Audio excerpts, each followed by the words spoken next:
बच्चे ने दी माँ बाप को एक सीख।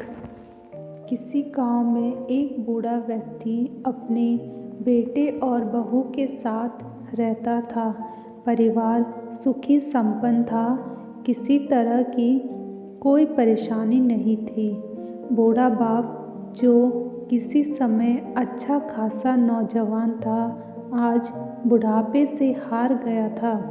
चलते समय लड़खड़ाता था, लाठी की जरूरत पड़ने लगी।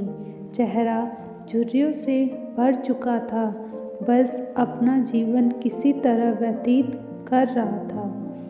घर में एक चीज़ अच्छी थी कि शाम को खाना खाते समय पूरा परिवार एक साथ टेबल पर बैठकर खाना खाते थे। एक दिन ऐसे ही शाम को जब सारे लोग खाना खाने बैठे थे, बेटा ऑफिस से आया। उसे भूख ज़्यादा थी, सो जल्दी से खाना खाने बैठ गया और साथ में बहू और उसका एक बेटा भी खाने लगे। बूढ़े हाथ जैसे ही थाली उठाने को हुए, थाली हाथ से छिटक गई। थोड़ी दाल टेबल पर गिर गई। बहू बेटे ने घृणा दृष्टि से पिता की ओर देखा और फिर से अपना खाने में लग गए। बूढ़े पिता ने जैसे ही अपने हिलते हाथों से खाना शुरू किया तो खाना कभी कपड़ों पे गिरता, कभी जमीन पर। बहू ने चिढ़ते हुए कहा, हे राम, कितनी गंदी तरह से खाते हैं। मन करता है इनकी थाली किसी अलग कोने में लगवा देते हैं। बेटे ने भी ऐसे सिर हिलाया जैसे पत्नी की बात से सहमत हो। उनका बेटा यह सब मासूमियत से देख रहा था।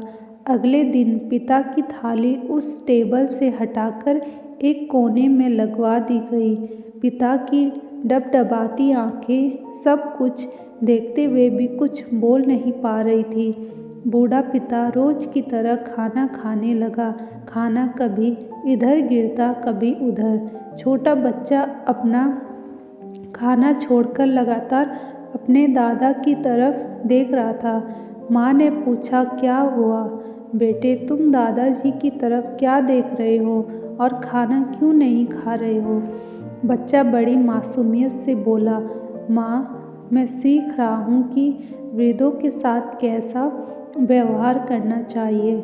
जब मैं बड़ा हो जाऊँगा और आप लोग बूढ़े हो जाओगे तो मैं भी आपको इसी तरह कोने में खाना खिलाया करूँगा। बच्चे के मुंह से ऐसा सुनते ही बेटे और बहू दोनों कांप उठे। शायद बच्चे की बात उनके मन में बैठ गई थी, क्योंकि बच्चे ने मासूमियत के साथ एक बहुत बड़ा सबक दोनों लोगों को दिया था। बेटे ने जल्दी से आगे बढ़कर पिता को उठाया और वापस टेबल पे खाने के लिए बिठाया, और बहू भी भागकर पानी का गिलास लेकर आई कि पिताजी को कोई तकलीफ ना हो। इस कहानी से शिक्षा मिलती है कि माँ बाप इस दुनिया की सबसे बड़ी पूंजी है। आप समाज में कितनी भी इज्जत कमा लें या कितना भी धन इकट्ठा कर लें, लेकिन माँ बाप से बड़ा धन इस दुनिया में कोई नहीं है।